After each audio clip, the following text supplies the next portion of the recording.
Good Wednesday morning, everybody. I'm Dave Furtado. And I'm meteorologist Jefferson Donovan. And welcome to Keep Her Quick, your latest local news and weather commercial free in about 12 minutes or less. We're going to jump right over to weather. Jefferson, we had those heavy winds yesterday. As we work our way through the day today, are we expecting to see them continue?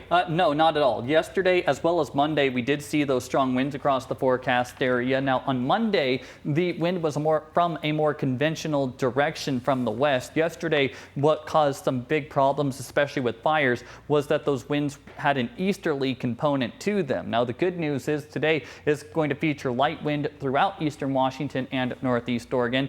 That is going to be some good news for firefighters. We're also going to see some seasonal temperatures today. High temperatures start to get pretty warm on Thursday as we do see temperatures return to the mid to upper 90s. And then on Friday, we could see temperatures even a degree or two warmer than Thursday. But unfortunately, we are going to see a resurgence of some of those blustery wind, which is not good for the fire danger. I'll break down your full weather forecast and we will talk about what you can discuss as we go later into the week coming up. Thanks, Jefferson. We begin this morning in Kittitas County. The murder trial for an Ellensburg man is being pushed back. The suspect is charged with first-degree murder and first-degree attempted murder for the shooting death of Eduardo Lopez-Rios on June 7th. The man is accused of shooting Rios 4 times during a dispute over the March 2024 gang-related shooting of Christian Guthrie. Lopez-Rios was taken to Kittitas Valley Healthcare Hospital where he died from his injuries. The suspect was still at the scene when police arrived and was pointed out as the shooter by witnesses. Police were also told he shot at 2 other women who were with Lopez-Rios, one of which was the wife of Christian Guthrie. The man's trial is now set to start on December 8th. And a teen is facing charges after falling asleep at the wheel, sending 3 others to the hospital. According to Washington State Patrol, just after 8 last night, a 17-year-old boy from Pasco was heading west on Interstate 90 about 16 miles south of Quincy when the 17-year-old fell asleep, causing his car to go off the roadway and roll. The car eventually came to a rest in a ditch. 3 passengers aged 15, 14, and 10 were injured and taken to the Quincy Valley Hospital. The teen is now facing second-degree negligent driving charges. And also in Grant County, 1 person is recovering from injuries after a rollover on State Route 28. According to State Patrol, the 45-year-old driver was eastbound about 5 miles east of Wilson Creek when she veered onto the right shoulder and overcorrected to the left. She crossed the westbound lanes and rolled onto the shoulder on that side of the roadway, ejecting the driver. Troopers say she was not wearing her seatbelt, adding she's now facing a charge of wheels off the roadway. And switching gears this morning, a fast-moving brush fire near the Yakima River triggered a level 3 go now evacuation south of the Nob Hill overpass to the I-82 bridge near Union Gap. The Yakima Greenway is closed from Nob Hill Boulevard to State Route 24. Now, the same area burned Monday night near the Yakima City Wastewater Division, requiring helicopters due to the difficult terrain. Firefighters from the Yakima Fire Department said strong northeast winds yesterday afternoon caused the riverfront fire to flare up again. Crews were unable to use heavy equipment due to limited access. With the winds doing that, it pushed a lot of embers over into this gear jammer property, which then posed a threat to the roof. So we had some spot fires that popped up on that. Crews responded to that quickly, got that covered, but that's why we're here. Now, firefighters remain on scene and say shifting winds have complicated containment. On to some good news concerning the fire burning north of Bickleton, known as the Boundary Fire. According to Klickitat County Emergency Management, all of the evacuation notices have been canceled. No evacuations are currently in place. However, fire leaders do want everyone to stay aware as crews continue to monitor the area. The fire did burn about 500 acres yesterday, about 20 miles south of Mabton. There's no word yet on if any structures were damaged or if there were any injuries.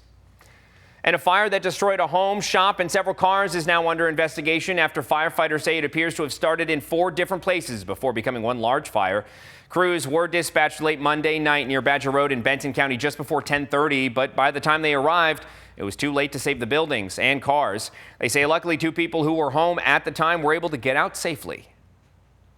Big fire like last night, it causes a lot of people to come and want to see what's going on. And people coming into that area can be a hindrance to us. The sheriff's office was evacuating the neighborhood.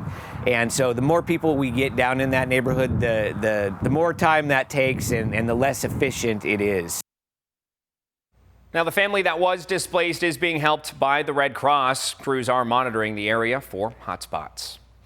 And Jefferson, let's talk weather here, because speaking of hot, it's going to be one of those days, especially as we head on into the weekend. Yes. What can we expect in terms of, the forecast of those winds? I know we saw them kind of reprieve going into today and what have you, but are we expecting to see any resurgence of winds going into the weekend? Yeah, we could see some stronger winds on Friday, and that's going to be a bit of a concern, because Friday is also when we are going to be looking at our warmest temperatures. We'll talk more about that wind forecast in a moment. First, though, let's talk about temperatures you can't expect for today. It is going to be a very seasonal day around eastern Washington and northeast Oregon. High temperatures across the forecast area will be climbing primarily into the 90s. In fact, I believe the Tri-Cities today will be looking at low to mid 90s. Do look for low 90s today for the Yakima Valley, low 90s in the Kittitas Valley, with upper 80s to low 90s today for the Blue Mountain foothills, as absolutely everybody does see sunshine overhead on this hump day. Now, one thing that could obscure the sunshine at least a little bit will be some haze and smoke. If you joined us yesterday, I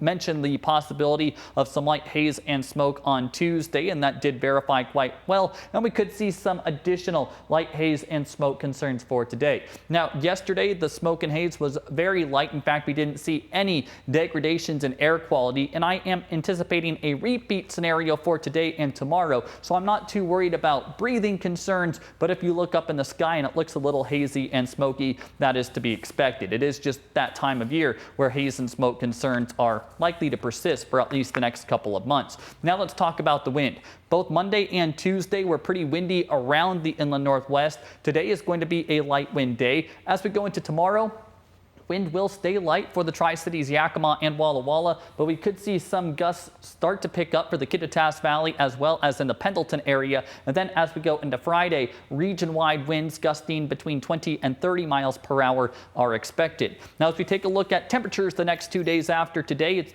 Thursday and Friday will be very similar in that regard, mid to upper 90s to close out the week with plenty of sunshine, but there is going to be a cool down as we get towards the weekend. We'll talk about that more tomorrow, but for right now, I'm going to throw it over to Dave. Thanks, Jefferson. We are just days away from statistically the hottest part of the summer, which has first responders encouraging everyone to be careful when in and around waterways. Leaders in Benton County tell us they've been seeing an increase in injuries during water activities, such as people diving into shallow water, falling from boats, or people in boats not being aware of others in the water around them. They recommend that everyone wear a life jacket, whether you can swim or not, and also be sure to use sun protection to prevent sunburns. Also, be sure to stay hydrated during water activities. It's a great place for the community to go. Lots of people obviously out there, but it also does get very, very busy this time of year. And so just making sure that everybody pays attention and understand that, everybody's just trying to enjoy the waterways, whether it's the fishermen, the boaters, the paddle boarders. And so make sure that we give plenty of room to those folks, because everybody's out there doing a different thing and they may be moving at a different speed. Now, leaders also want to emphasize that you not toss any litter into the rivers or along the river banks. They've been seeing a lot of garbage in the area. They advise you to take your own trash bags during these activities.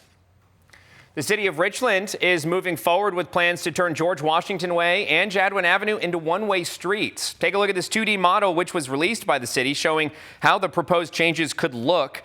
Beginning this month, the city will connect with property owners in the areas about new easements.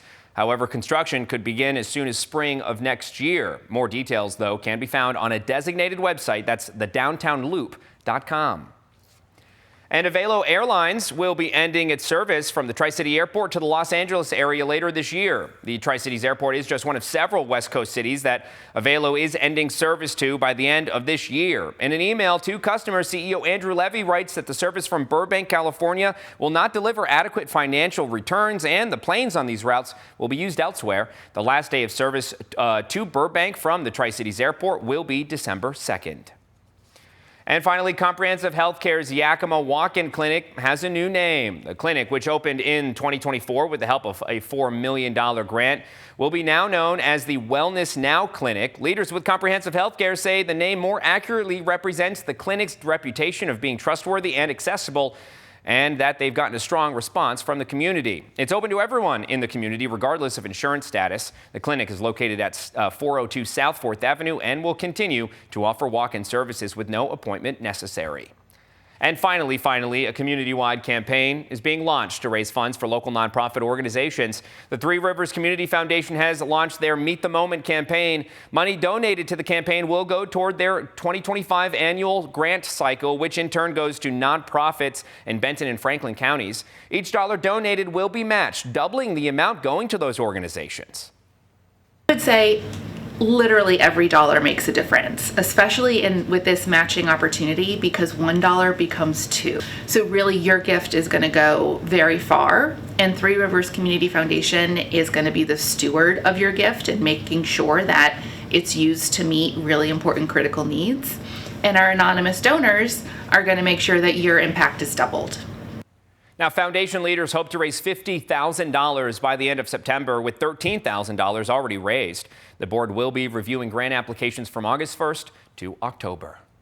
And that does it for us. Thank you for watching this episode of Keeper Quick. For more local news and weather, you can head over to our websites, Keeper and KIMATV.com, as well as our Facebook pages.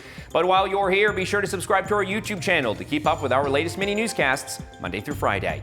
Have a whimsical Wednesday, everybody.